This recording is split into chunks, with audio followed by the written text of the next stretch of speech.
Magandang araw po sa ating lahat at magandang araw po sa iyo, sir. Ngayong araw, nandito kami upang gagawa ng panayam tungkol sa pananamit bilang paraan sa pagpahayag sa ating salita. At ako po si Junmarco Ceballos. At ako naman po si Kishi Duerme. Ako naman po si Mary Jill Finn. Ako naman po ay si Kayla A. Vincent. At ako naman po si Alcia Cristo at kami po ay tagapanayam sa Pitalig 2. Bago natin simulan ang panayam na ito, maaari po ba kayong magpakilala sa iyong sarili? Magandang araw, ako po si Manolito Jr. A. Duerme at kasalukuyang nagsisilbi bilang tagapangulo ng Sangguniang Kabataan sa Barangay Buglas, Badian. At isa po kong miyembro ng LGBTQIA+ community. At ako po ay masaya na sagutin ang inyong mga tanong. Maraming salamat po sa iyong pagpapakilala sa akin. At ito po yung unang katanungan. Sa tingin niyo po, gaano kahalaga ang pananamit ng pagpapakita ng pagkatao ng isang tao? Para sa akin, ito ay napakahalaga sapagkat ang pananamit ay ang siyang unang paraan na kung saan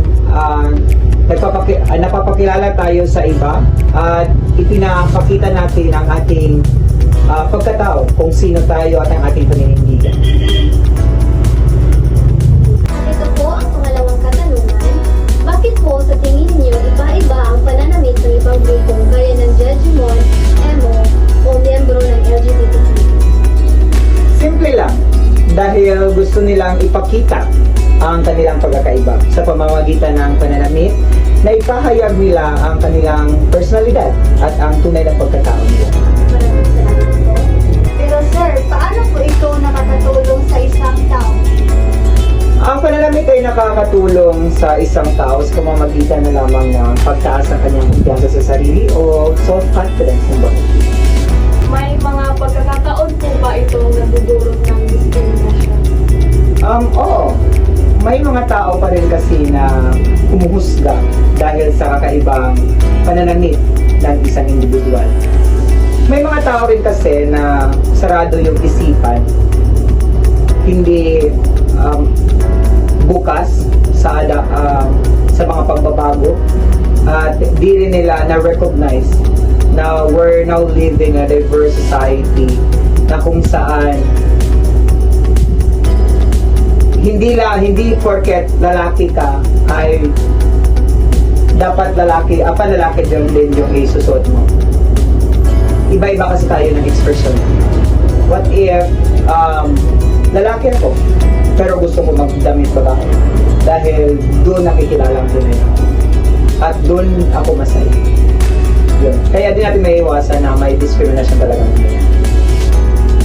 Maraming salamat po sa iyong sagot.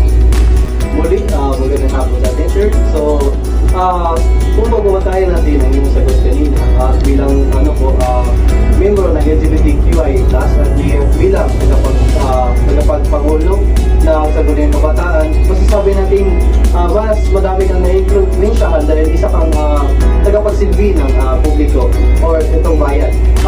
Ano po yung gustong mensahe sa publiko tungkol dito? Okay, as an SK chairperson or tagapangulo ng Sangguniang Kabataan, we promote harmonious relationship with each and everyone, kung saan hangad natin ang kapayapaan na para sa lahat. So, para sa akin, magsisimula makamit natin ng kapayapaan kung may respeto sa bawat isa. And yung pananamit, hindi yun nagiging batayan kung ano yung pagkatao. Pagkus isa lamang itong ekspresyon kung ano ka. So, yun. Gusto kong mag-iwan na katagang respeto sa bawat isa para makamit ang kapayapaan sa lahat. Maraming salamat, sir. So, talagang mas maganda talaga pag may respeto tayo sa bawat isa dahil sa sinasabi ni sir, mas maganda talaga para makamit natin yung kapayapaan at yung pagkakaisa ng bawat isa. So lang po, nagtatapos ang aming palayam at tungkol sa paraan ng pananamit at bilang ekspresyon ng pagkatao ng isang tao.